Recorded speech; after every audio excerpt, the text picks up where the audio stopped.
Hey guys, welcome to the Travel Wisdom Podcast. Now we're continuing our experiment with a half YouTube, half podcast experience. So just check out the other one. Let me know what you think about it. Now today we're going to be talking about route planning and how to find which modes of transportation to use. And really, this is quite important. You have a big trip, you have a few places you want to go, and this is quite important because how do you get from point A to point B? And looking at a map sometimes can be kind of confusing. You're not exactly sure how to do it. Now, let me tell you at the very beginning, don't worry about it. It's going to be okay. You're going to figure it out. You're going to be able to talk to people even if you don't have everything figured out at the beginning. It's going to be absolutely okay. And that's the beauty of the spontaneity of backpacking and traveling, the way that I like to do it. So basically, how do you get from point A to point B? I would say, yeah, there's four main ways to do it. Or actually, I would say five as well. Rail, boat, train, bus, and car, right? I guess walking would be a way, biking would be a way, but really for most of us travelers, it's not really an option. But yeah, basically boat, rail, bus, plane, and car. So really, it just depends on what you want to do, how much you want to spend, where you want to be, what you need to do, all this kind of stuff, and what's available, of course. If I had to choose, I would say that the order of most comfort, the ways that I would want to do it, is from most comfortable to least comfortable, is boat, train, bus, car. It was like the same, maybe. Actually, bus more comfortable than a car, and then plane finally at the end. So if you kind of, I don't know, realize a pattern, this is it's more or less the faster modes of transportation are less comfortable than the slower modes of transportation. And I guess this is just because the slower modes of transportation can have more amenities and can have more like bathrooms from the very beginning, or maybe even in like a boat or a train, like a restaurant or just some sort of service. You can walk around, you can actually like do stretch your legs, and just because maybe they are longer and they do require this. So it really just depends what you have to do. It really just depends on what your accommodations look like. Maybe if you've booked some hotels somewhere already, or if you have hosts, like for couch surfing, you have to be somewhere at a certain time, or a host says maybe you only have one host in the city. That's a possibility, and so you have to be like, okay, I have to be there Thursday because that's when he's going to be available. Otherwise, I'm going to have it shortened. So you kind of can plan your plans around that as well. And so back to the transportation. Boat is best. It's so comfortable. You can have, I mean, it can be anywhere from a cruise. It can be like a very, very luxurious thing with, I was actually on a cruise recently, and it had a casino, it had comedy shows, it had, just dancing shows, it had a full buffet, it had like fancy dinners, and of course beds and all this kind of stuff, and a swimming pool, mini golf, all this kind of stuff. So I guess that's like more on the high end stuff. I guess if you're paying for a cruise, and then you know what you're getting yourself into. But also I'm talking about just normal boats for transportation. For example, when I was in Puerto Rico, we went to the islands of Vieques and Culebra off of the coast of Puerto Rico, which is beautiful islands, and we went on a boat, and this was really comfortable. And same thing going from Jordan to Egypt, across the Red Sea, we went on a boat, and this was a great boat. This is an overnight boat. This is probably the thing that solidified my experiences as a boat. We just found a place on the deck to like lay our heads and just fell asleep overnight, and it was a really comfortable. You get the kind of slow rocking with the boat, which I find incredibly soothing, and of course some people find, I don't know, sickening. But if you're out in the fresh air, and if you're not like in a closed box, then it seems to work out a little bit better. And of course, I mean, you can just explore the boat. Also between Estonia and Finland, that was a great boat as well. I mean, that was pretty much a floating palace. It was pretty much like a floating cruise ship, and everybody was drunk because you buy alcohol in Finland for much cheaper than you buy alcohol in Estonia much cheaper than Finland. So everybody was bringing their crates of beer back to Finland. So yeah, everybody was drinking on that. So that was interesting to see. And then good internet too there. Then rail is my second option.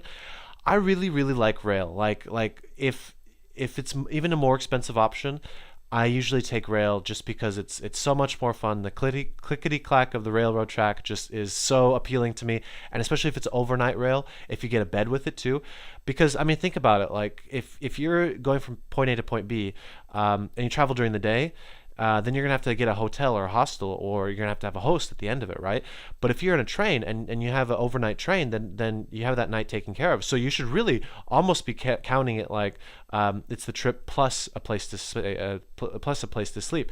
So I mean, definitely I would go for if you're gonna be doing an overnight thing, then definitely go for the sleeper cars.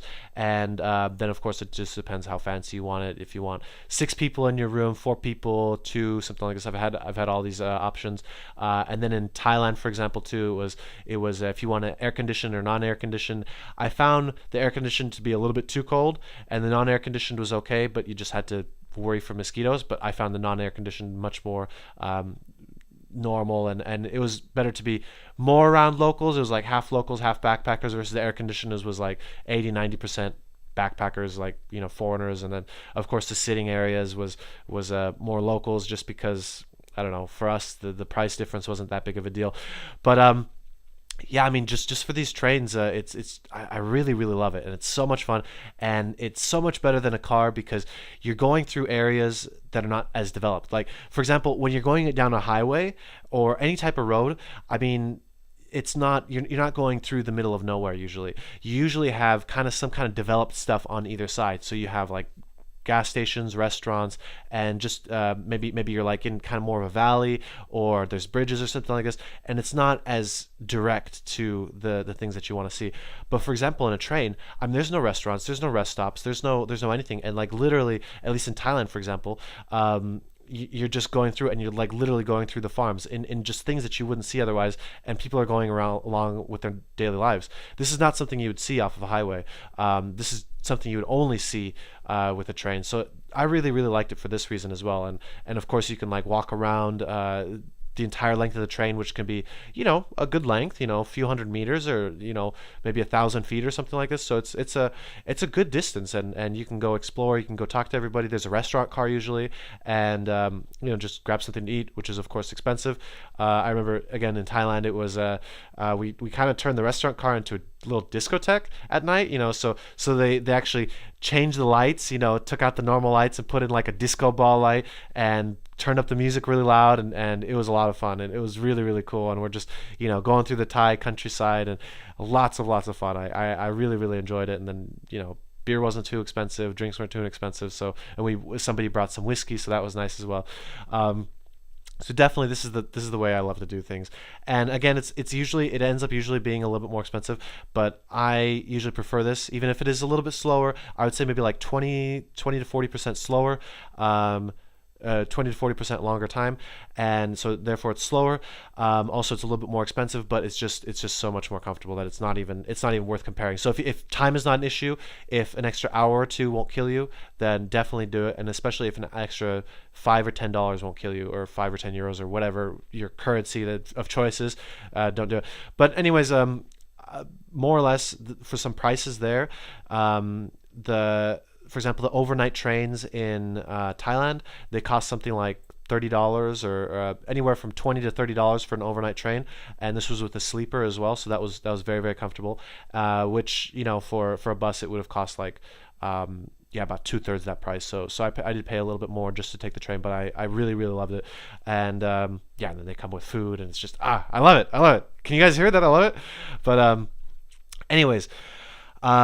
After this, and then I've done some trains across like Romania and stuff like this, and I don't even know, Turkey, and I don't remember the prices for that, but I do remember it was quite expensive, and I should have probably taken a bus, because I know the one across Romania took like 24 hours. It should not have taken 24 hours.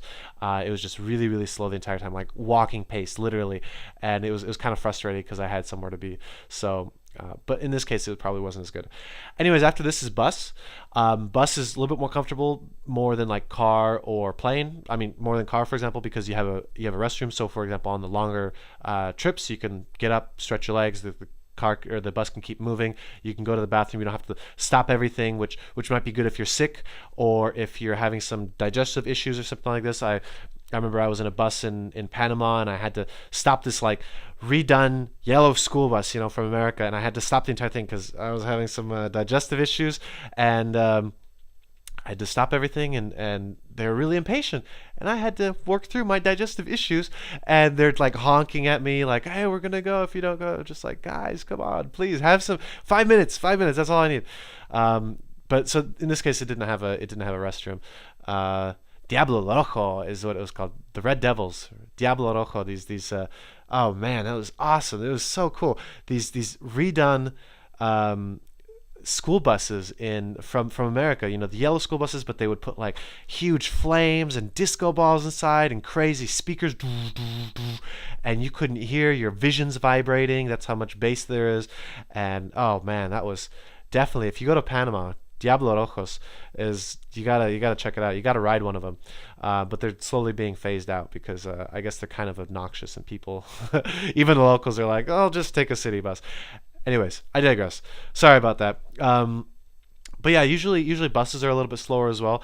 Much slower than cars. I would say maybe again like 1/3. So a train can end up being twice as long as a car, and then a bus can end up being 50% longer because of course it has to stop at the different stops in different cities, and then it goes slower than usual. But it's great because at least here in Europe and in Turkey, for example, too, and in some other places you have internet on board as well, which is really nice. You can stay in contact. Maybe you can't stream a video, but you can, send messages or send emails or something like this. So that's definitely a plus to it.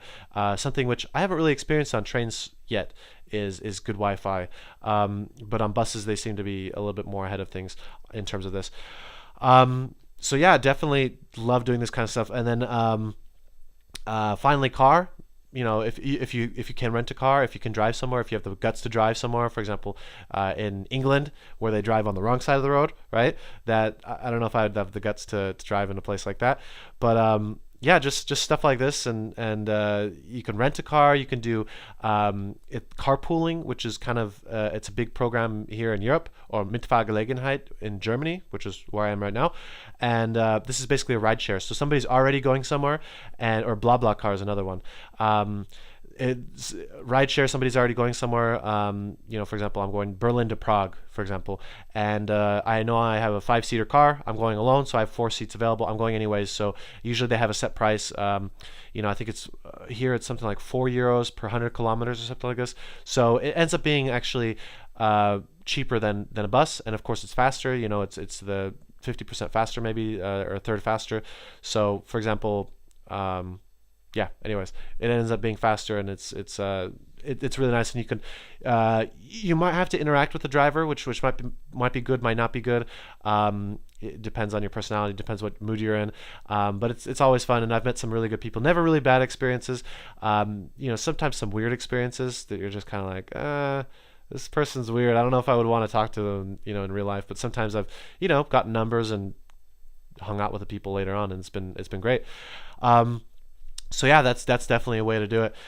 You might have to, in different places, this kind of service might not be as developed, so you might have to hitchhike, or even in Europe you can hitchhike, and I've definitely I heard lots of success stories of people hitchhiking all around Europe. And in this way, you can offer money. You don't have to. Basically, the tips with hitchhiking, I'm not very good at it. I'm still kind of afraid. I usually have somebody else stand out there for me, and I just, hop on along. Usually, I find that a girl is very good to put out there. So, I've even traveled with my mom and just put her out there. She likes it. She knows, I guess she knows her place, and she knows that how much more effective she is at getting cars to stop than me and my brother, 2 huge American blonde guys, with backpacks and stuff like this, and they're more likely to stop for her. So basically, you can hang out at gas stations or just rest stops and just ask people as they're coming in or getting out of the car, if they're going in the same direction as you. You can offer money. You don't have to. It depends. I mean, sometimes people just want company. They just want to, for example, stay awake. It might be an overnight thing, and they want to not fall asleep, or they just want to have somebody to talk to. So that's always something nice. So you are offering something, even if you aren't even if you aren't paying. But if you're paying, of course, and then I guess you have a little bit more freedom. You can be a little bit more of a dick. You don't have to be as nice, as accommodating to the person, which you shouldn't be a dick ever.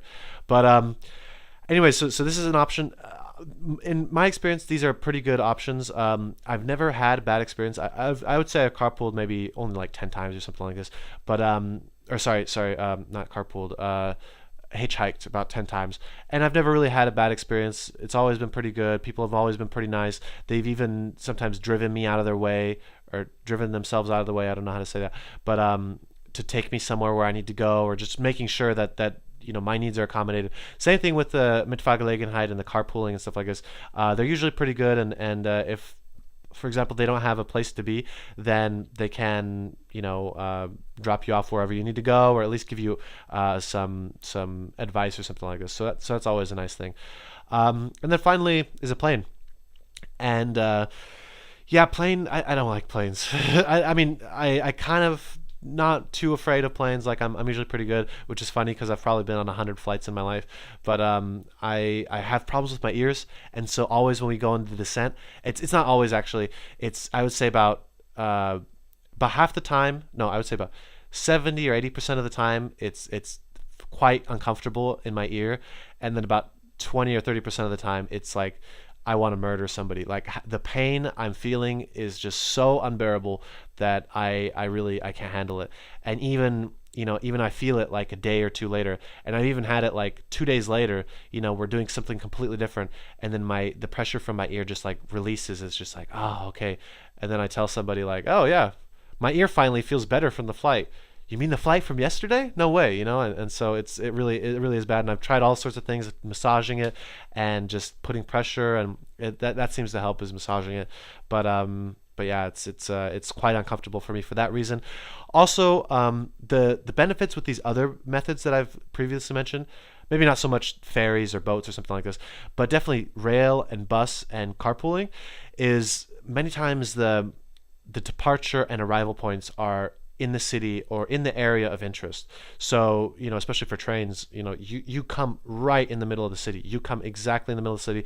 But for flights, I mean, there's no airports like right in the middle of the city. I mean, there is a few exceptions, of course, but I heard something like Rio de Janeiro has an airport right in the middle of the city. But anyways, it's usually quite outside the city, at least a half hour outside the city. So you have to leave, you have to travel a half hour out of the city to depart, and then you have to travel a half hour into the city to arrive when you arrive, which is just kind of, I mean, when you're calculating the times for how long a flight's going to take, really you should be calculating this into it as well, like add another hour into it, and then of course you have to be there a half hour early to go through check-in and security and all this, and you really do have to be there a half hour before. Trust me, I know. I've learned this the hard way, that they don't like you on even if you're only 23 minutes and you're supposed to be there 25 minutes ahead. Or I've only missed 2 flights in my life, so it's okay. But hopefully there won't be a third. But anyways, so you have to count this as well, and this just doesn't exist for buses or for trains or for the carpooling. I mean, if you show up 5 or 10 minutes ahead of time, there's no baggage. I mean, I've never hitchhiked and then been security screened right after. So this is an advantage as well, and it can be a little bit more spontaneous.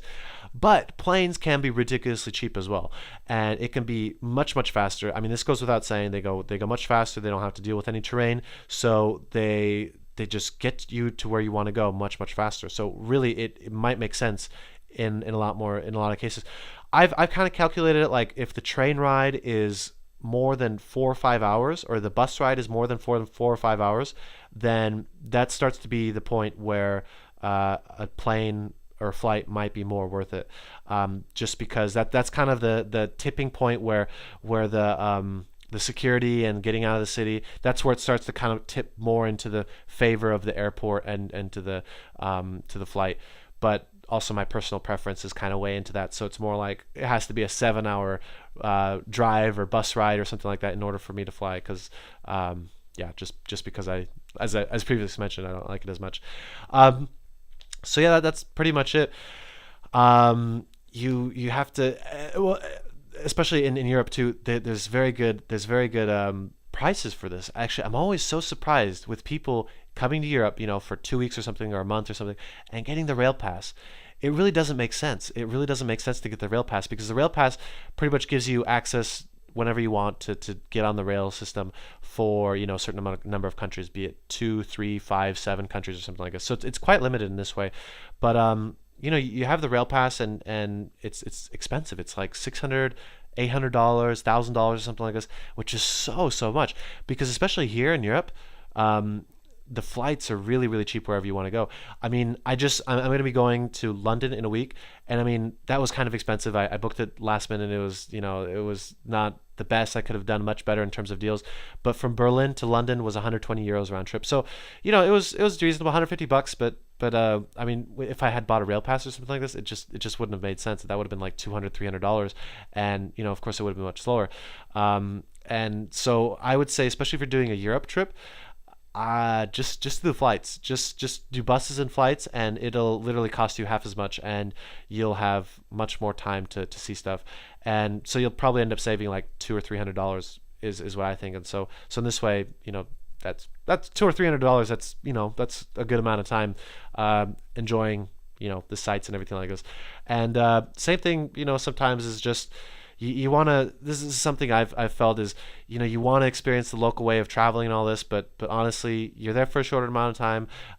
Maybe you don't do the trip very often, like the local people do. Maybe a certain trip very often, like weekly or something like this, and so it may just make sense for them to take the bus. They're used to it, but you want to see as much as possible. So again, if it's going to take you 5 hours or more on a flight, I would say, or sorry, 5 hours or more on a bus, 7 hours on a bus, 5 hours in a car, something like this, then maybe it's worth it to fly. Or if you just find a really good flight.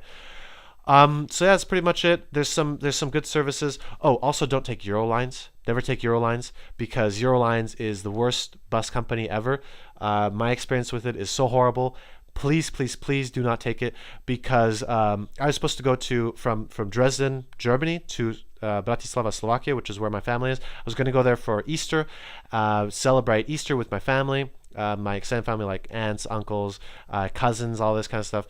And I was really excited because in Slovakia they have a really cool tradition where they pour cold water on the women. I don't know. It's a tradition. I have no idea what it's for. To get rid of the sins or something like this, the day before Easter. And I was so excited. I've never done this. And so I was really excited because I have like 4 or 5 girl cousins. So lots of targets, and I'm really excited to go see everybody as well.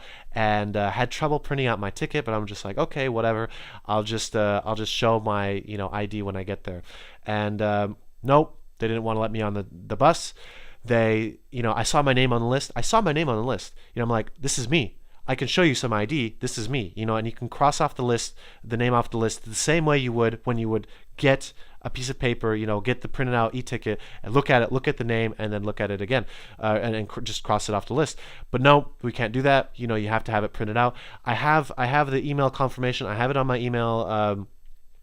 On my phone. I can show that to you as well. You guys can scan it. Come on, it's 2014. This stuff should exist. This stuff has existed for 5 years already, and most companies have been using it for 5 years already. Why aren't you guys using it? No, you have to go print it. So we're Hauptbahnhof, the main train station, and so maybe you can go inside.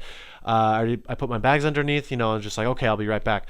And was not able to do anything like this. Was not able to find a place to print out my ticket. Ran to like 3 different places, 3 different cashiers or whatever, and just it wasn't possible to bring up the email or anything like this. And come out, bus is gone, and I'm just like, shit. I left my backpack in there. Half of my clothes are in there.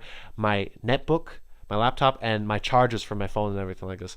And oh man, it was such an uncomfortable experience. It's like, okay, maybe I can grab the next bus over there or something like that to Prague. I can still go meet them in Prague or something like this.